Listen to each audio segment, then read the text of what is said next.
हो गया। have to plus infinitive.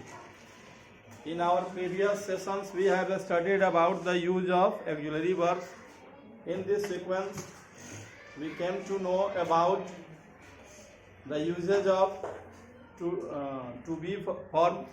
In to be form we have already studied. After that we have to study about the correct usage of to have form, in which we have already studied ninth correct usage of to have form. In this sequence today we are going to study two more uses. The 10th use of to have form is have to plus infinitive expresses obligation. It gives similar meaning as must. Have to plus infinitive, have to के बाद अगर infinitive लगा हो तो इससे बाध्यता व्यक्त होता है. बाध्यता मीन्स काम करने के लिए बाध्य हैं. तो हैव टू लगा होगा, इसके बाद क्या होगा, इन्फिनिटिव लगा होगा. Infinitive we had already studied in our previous sessions. Infinitive क्या है, तो 2 प्लस V1 इसको हम इन्फिनिटिव कहते हैं. और इन्फिनिटिव दो तरीके का होता है, एक सिंपल इन्फिनिटिव और दूसरा इन्फिनिटिव विदाउट टू और बेयर इन्फिनिटिव. तो 2 प्लस V1 के रूप में जब इन्फिनिटिव आएगा तो उसको हम सिंपल इन्फिनिटिव कहेंगे. और बिना टू वाला इन्फिनिटिव भी है जिसको हम बेयर इन्फिनिटिव के नाम से भी जानते हैं. तो हैव टू के बाद अगर इन्फिनिटिव लगा होगा तो बाध्यता व्यक्त करेगा. बाध्यता मतलब काम करने के लिए बाध्य है कर्ता. और इसमें मस्ट की तरह ही कंपल्सन होता है. कंपल्सन मस्ट के समान अर्थ ये देता है. तो मस्ट का हम लोग आगे यूज पढ़ेंगे. मस्ट का क्या यूज है, मस्ट का अवश्य के अर्थ में प्रयोग होता है.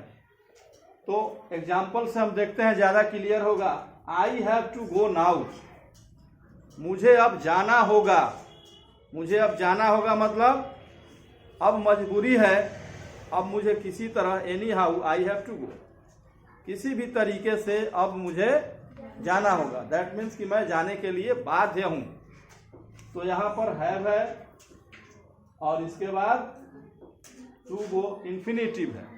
2 प्लस V1 इन्फिनिटिव है. तो हैव प्लस इन्फिनिटिव क्या बताया, बाध्यता बताया. नेक्स्ट एग्जांपल हम देखते हैं. You have to guard the house, तुम्हें घर की रक्षा करनी होगी. अगेन हैव एंड हैव के बाद टू गार्ड, 2 प्लस V1. फिर ये क्या बताएगा, बाध्यता बताएगा. तुम्हें घर की रक्षा करनी होगी. Anyhow you have to guard the house. तो इससे क्या पता चलता है, बाध्यता पता चलता है. यानी कर्ता जो है सब्जेक्ट डूअर, यह बाध्य है किसी काम को करने के लिए. तो हैव हो और इसके बाद इन्फिनिटिव हो तो यह बाध्यता का भाव व्यक्त करता है. नेक्स्ट और लास्ट यूज हैड का. Had is use in sense of if. Had का प्रयोग इफ के अर्थ में होता है. इफ मीन्स यदि, यदि के अर्थ में भी हैड का प्रयोग होगा.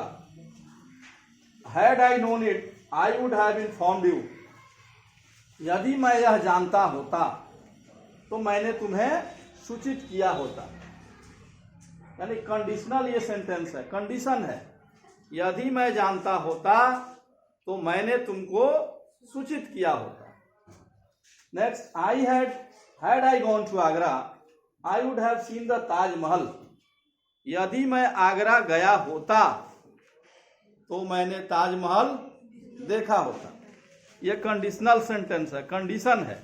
आगरा गए होते तो ताजमहल देखे होते, नहीं गए नहीं देखा.